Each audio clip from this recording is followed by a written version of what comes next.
All right, now for more on this latest arms deal, let's cross to Sean Callebs in Washington.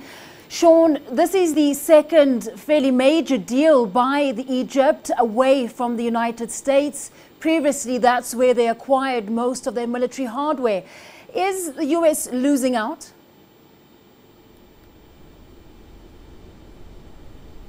Well, I don't think that the United States feels that it's losing out in any capacity whatsoever. I think you have to look back to what happened after the 2011 uprising in that nation, and also once President Morsi was forced out of office and President Sisi took office informally before he was elected with 96% of the vote last year. The United States was very concerned about the crackdown on human rights in that nation at that time, and they had been giving Egypt about $1.5 billion in U.S. dollars every year. About $1.3 billion of that was used to buy U.S. military hardware. Now, for a short time, the United States suspended that $1.3 billion in military hardware. They were able to once again reinstitute that payment, and under the terms of it, they must buy military weapons. And recently, they bought some Apache helicopters. But there's no question that this is indeed sending a very significant message to the United States.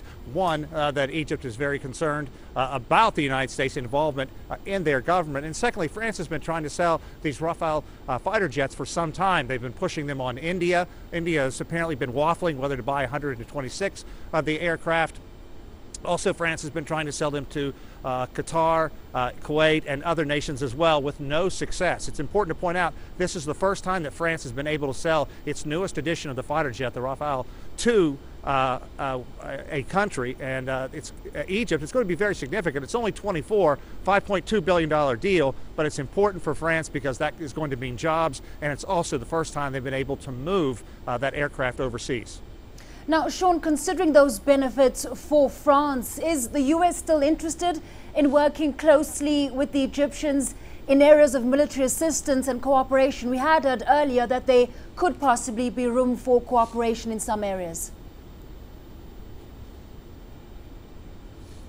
Yeah, I think that if you listen to what the State Department spokeswoman said last week, they still plan to move in the direction to work with Egypt. They have a security deal in place. It's significantly less money than what Egypt is buying from France right now, and the belief is that Egypt is getting a very good deal on those aircraft because it is the first time they've been able to sell them. But I think what the United States thinks is that really, are the fighter aircraft from France really what Egypt needs right now? They're clearly dealing with insurgents in the Sinai area, Islamists who have been causing a great deal of concern for Egypt in that area. And then if you look to Libya, to the other border, we need look no further than this weekend and the heinous act of killing the Christians. Egypt is worried that the Islamists could push into Egypt.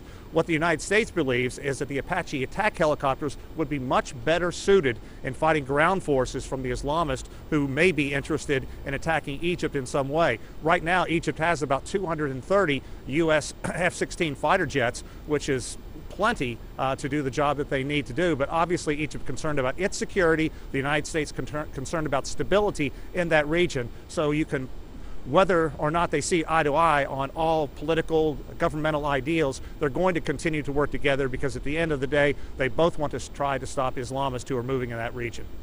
All right, Sean, we'll leave it there. Thanks very much for speaking there to Sean Callebs in Washington.